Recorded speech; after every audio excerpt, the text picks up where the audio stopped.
کا ہدیہ پیش کریں۔ اللهم صل على سيدنا محمد وعلى اله وسلم وآله وأصحابه الكرام والنبي الكريم وبارك وسلم صلاة دائمة سرمدا أبدا۔ آج 26ویں رجب المرجب اور آج کی جو رات آئے گی وہ 27ویں شب جس کو ہم شب معراج کے نام سے یاد رکھتے ہیں۔ رسول کریم صلی اللہ علیہ وسلم کے سفر معراج اور آپ کے رب تبارک و تعالیٰ کے قرب کی جو ساعتیں ہیں وہ آج بیان بھی کی جاتی ہیں۔ آج کی رات وہ ایسی مقدس ہے کہ جس سفر کو اللہ تعالیٰ نے بیان کرنے کے لیے اپنی تقدیس بیان فرمائی سبحان کے ذریعے سے۔ سبحان کا مطلب ہوتا ہے پاک ہے وہ ذات، پاک ہے وہ ذات۔ رب تبارک و تعالیٰ کی تعریف کی جا رہی ہے اس سفر کی بیان پر کہ پاک ہے وہ ذات، بلند ہے وہ ذات جس نے اپنے بندہ خاص کو مسجد حرام سے مسجد اقصی تک کا سفر کرایا رات کے ایک حصے میں۔ یہ اللہ تبارک و تعالیٰ نے قرآن پاک میں سفر معراج کو بیان کرنے کے لیے اپنی تقدیس کا لفظ سب سے پہلے شروع فرمایا۔ آج کی یہ تاریخ میں بزرگان دین نے یہ بھی فرمایا کہ اسی دن کیوں معراج ہوئی، آج کی شب ہی معراج کے لیے حضور پاک صلی اللہ علیہ وسلم کو کیوں بلایا۔ ایک روایت یہ ملتی ہے کہ نبی آخر الزمان صلی اللہ علیہ وسلم جب سے دعوت و تبلیغ فرما رہے تھے روزانہ کوئی نہ کوئی اسلام قبول کر لیتا، اور نبی پاک صلی اللہ علیہ وسلم کو سب سے زیادہ کسی چیز کی طلب تھی تو وہ لوگوں کے ایمان لانے کی۔ قرآن پاک میں اللہ فرماتا ہے لَقَدْ جَاءَكُمْ رَسُولٌ مِّنْ أَنفُسِكُمْ عَزِيزٌ عَلَيْهِ مَا عَنِتُّمْ حَرِيصٌ عَلَيْكُمْ بِالْمُؤْمِنِينَ رَءُوفٌ رَحِيمٌ۔ بے شک تمہارے پاس وہ رسول آئے جن کو تمہارا تکلیف میں پڑنا برداشت نہیں ہوتا، تمہارا تکلیف میں دیکھنا حضور کو گوارا نہیں ہوتا۔ دوسرے نمبر پر آپ کی صفت میں اللہ فرماتا ہے حریص علیکم بالمؤمنین، یہ تمہارے سب سے زیادہ طلبگار ہیں کسی چیز کے تو تمہارے ایمان، کہ بندہ ایمان لے آ جائے۔ حضور پاک صلی اللہ علیہ وسلم اسی لیے تو طائف کا سفر اتنی مشکلوں کا سفر تھا، اور آپ صلی اللہ علیہ وسلم کو انہوں نے پتھر برسائے تھے، تب بھی آپ نے کیا فرمایا کہ نہیں میں ان کی نسلوں میں ایمان والے دیکھ رہا، ان کو ہلاکت کی دعا نہیں فرمائی، ان کو تباہ و برباد ہونے کے لیے نہیں کہا۔ ایمان کی خواہش میرے آقا صلی اللہ علیہ وسلم کی بہت زیادہ ہوتی، لیکن اتفاق ایسا کہ آج کا جو دن گزرا 26 رجب کا، سنا کہ پورے دن کوئی ایمان لایا نہیں۔ رسول پاک صلی اللہ علیہ وسلم کو سب سے زیادہ تکلیف اسی بات میں، غمگین تھے اس طور پر کہ لوگ پتھر برسائے، آپ کے صحابہ کو آگ پر سلایا، وہ تکلیفیں اپنی جگہ پر، لیکن کوئی ایمان نہ لاتا تو حضور کو تکلیف بہت زیادہ۔ یہی بات تو ہے کہ ایک بار ابو جہل نے رسول کریم صلی اللہ علیہ وسلم کو حرم کعبہ میں زد و کوب بھی کیا تھا، مارا بھی تھا، اور یہ واقعہ بڑا شرمناک تھا، مکہ والے دیکھتے رہ گئے۔ لیکن اتفاق سے اس وقت حضور پاک صلی اللہ علیہ وسلم کے سگے چچا امیر حمزہ وہاں موجود نہیں تھے، وہ کہیں سے آ رہے تھے باہر سے، لوگوں نے ان سے کہا حمزہ آج تمہارے بھتیجے کو ابو جہل نے مارا ہے، وہ ایمان لائے ہوئے نہیں تھے۔ امیر حمزہ کو غصہ آیا، کہا میں چلتا ہوں دیکھتا ہوں۔ حرم میں آئے، اس وقت ابو جہل اپنے ساتھیوں کے ساتھ بیٹھا ہوا تھا، سیدھے جا کر للکارتے ہوئے کہا کون ہے جو میرے بھتیجے محمد پر ہاتھ اٹھائے؟ ان کے باپ نہیں ہے تو کوئی یہ نہ سمجھے کہ ان کا خاندان نہیں ہے، ہم ہے ابھی، قریش ہے، موجود ہے، اور بدلہ لینے کے لیے آئے اور لاکھوں سے گھوسوں سے ابو جہل کو خوب مارا، بدلہ لے لی۔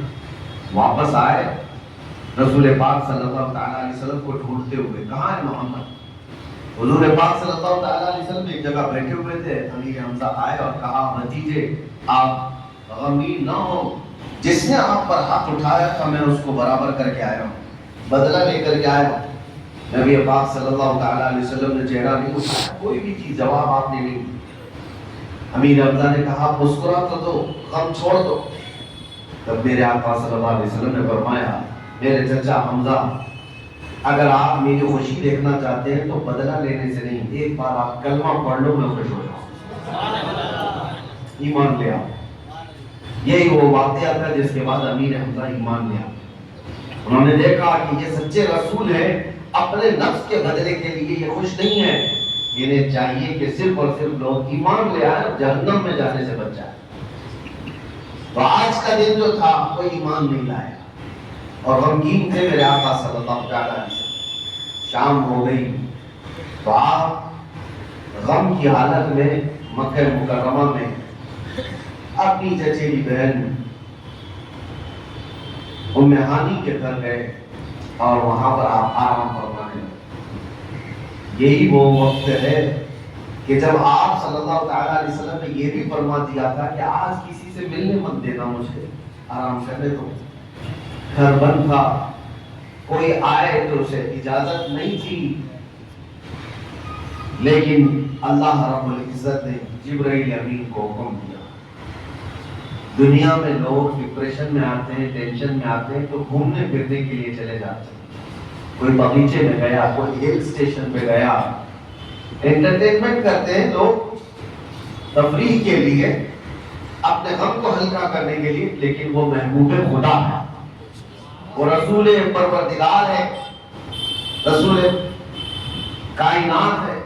میرے آقا صلی اللہ علیہ وسلم جب غمگین ہوئے تو آپ کو کسی باغیچے یا کسی سمندر کے کنارے جانے کا نہیں تھا، حکم نہیں تھا، بلکہ جبرائیل امین کو اللہ نے حکم دیا کہ آج میرا محبوب غمگین ہے، جاؤ اور عرض کرو کہ اللہ تمہارے دیدار کا مشتاق ہے اور جنت کی آج سیر کرائے انشاءاللہ۔ یہ سفر ہے میرا آج کی رات آپ کو لے جایا گیا اس لیے کہ آپ کا غم ہلکا ہو، اور میرے آقا صلی اللہ تعالیٰ علیہ وسلم کے آج کی رات میں جو رفعتیں، جو عظمتیں بلند پوری کائنات کو دکھائی گئی ہیں، کسی اور واقعے سے نہیں ملتی۔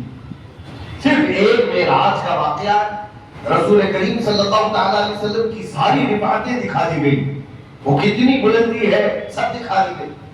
اس لیے کہ واقعات اگر آپ دیکھیں تو پچھلے نبیوں کو بھی اللہ تعالیٰ نے بلندیاں دی، مقام دیے۔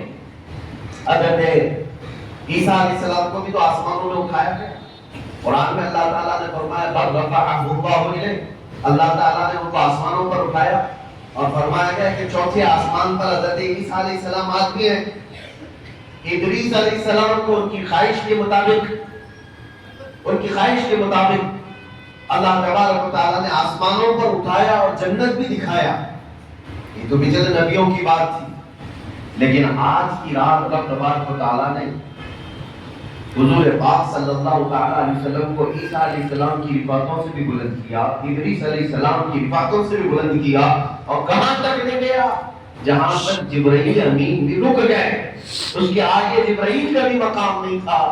ساتویں آسمان کے اوپر ایک جگہ ہے سدرۃ المنتہا، جو فرشتوں کا کعبہ ہے، سارے فرشتے وہاں ہیں، اس کے اطراف بیت المعمور، اور سدرۃ المنتہا جبرائیل امین علیہ السلام کی پہنچ ہے۔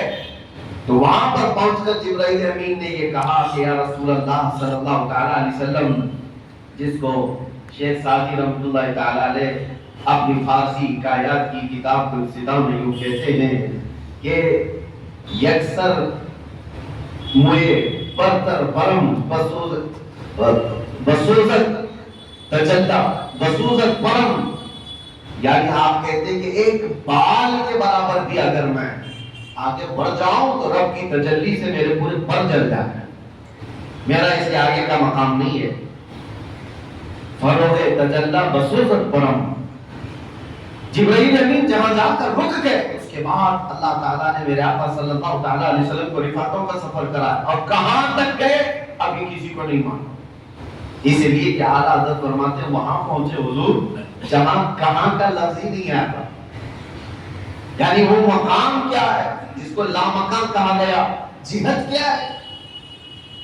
پورب، پچھم، اتر، دکن، یہ تو یہاں ہے نا. یہ سورج کو دیکھ کر کے تو ہماری سمتیں ہیں.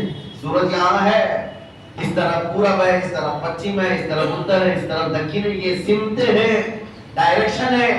نبی پاک صلی اللہ تعالیٰ علیہ وسلم وہاں گئے جہاں ڈائریکشن بھی نہیں تھی، ختم ہی ہو گئے، سمت بھی نہیں ہے. اور اللہ کے نبی صلی اللہ تعالیٰ علیہ وسلم کو اتنا قریب بلایا گیا کہ رب تبارک و تعالیٰ نے کہ قرآن پاک نے یوں کہا کہ فَكَانَ قَابَ قَوْسَيْنِ أَوْ أَدْنَىٰ، 2 ہاتھ کے فاصلے سے بھی کم رہ گئے. دنیا کا سب سے بڑا غیب، چھپی ہوئی چیز وہ کیا ہے؟ وہ اللہ تعالیٰ کی ذات. اللہ کی ذات سب سے بڑا غیب ہے. یہ کسی پر ظاہر نہیں کیا گیا. نبیوں کو جنت تو دکھائی گئی، جیسے حضرت ادریس علیہ السلام، دوزخ کے مقامات دکھا دیے گئے. آسمانوں کی سیر انبیاء کرام علیہ السلام نے کی ہے. جبرائیل امین ہمارے لیے غیب ہے، لیکن نبیوں کے لیے وہ ظاہر ہے.